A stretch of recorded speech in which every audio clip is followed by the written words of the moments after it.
Hello বন্ধুরা, কৃষ্ণার রান্নাঘরে সবাইকে স্বাগত। আজকে আপনাদেরকে দেখাবো ভোলা মাছের ঝাল। এটা বানানোর জন্য লাগছে, আমি এখানে 3 পিস ভোলা মাছ নিয়েছি, আর এখানে নিয়েছি আদা, রসুন, পেঁয়াজ, টমেটো বাটা।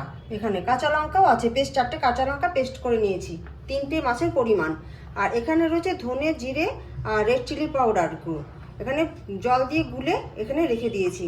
লাগছে ধনে পাতা, আর ফোড়নের জন্য লাগছে গোটা জিরে, শুকনো লঙ্কা, তেজপাতা। আমি এবার গ্যাসটা জ্বালিয়ে দেবো।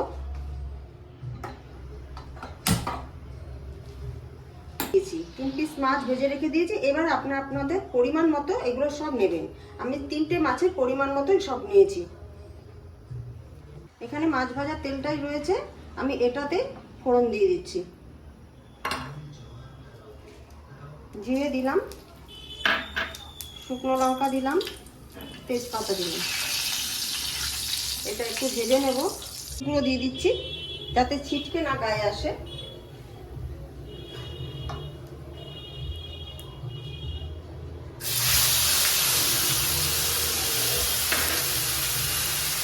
এবার এটাকে ভালো করে কষিয়ে নেব, একটু কষিয়ে নেব। এবার এটা ভালো করে কষানো হয়ে এসছে। এবার আমি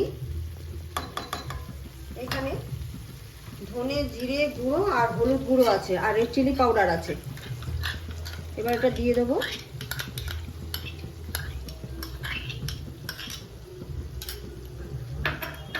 এবার এটা ভালো করে কষিয়ে নেব।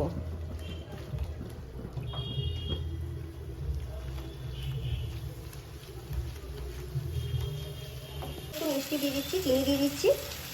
এবার আপনারা যেরকম মিষ্টি খান সেরকম দেবেন, দিয়ে দেবেন।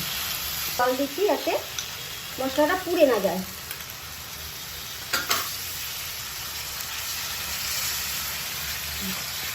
মশলাটা কষানো হয়ে গেলে তারপর আমি জল দিয়ে দেবো। মশলাটা কষানো হয়ে এসছে, এবার আমি জল দিয়ে দেবো। জল দিয়ে দিচ্ছি পরিমাণ মতো।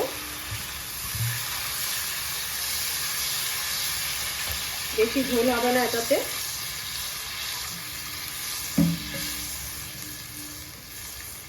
আমি ঢেকে দিচ্ছি, এটা ফুটে এলে তারপরে মাছটা দেবো। ঢাকনাটা খুলে দিচ্ছি, ঝোল ফুটে গেছে।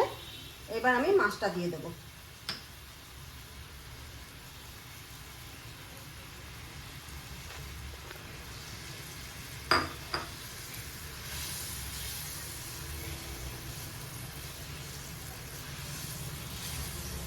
আমি মাছটা হয়ে এসছে, ধনে পাতাটা দিয়ে দেবো, ছড়িয়ে দেবো করে।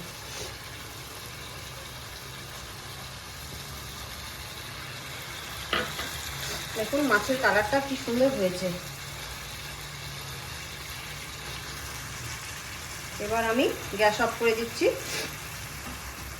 কালারটা কি সুন্দর হয়েছে। মাছটা দেখতেও যেমন সুন্দর হয়েছে, খেতেও সুস্বাদু নিশ্চয়ই হবে। আপনারাও বানিয়ে এভাবে খেয়ে দেখবেন। আজকের মতো আমার রেসিপি এখানেই। আপনারা ভালো থাকবেন, সুস্থ থাকবেন। আগামী দিনে আবার নতুন রেসিপি নিয়ে আসবো।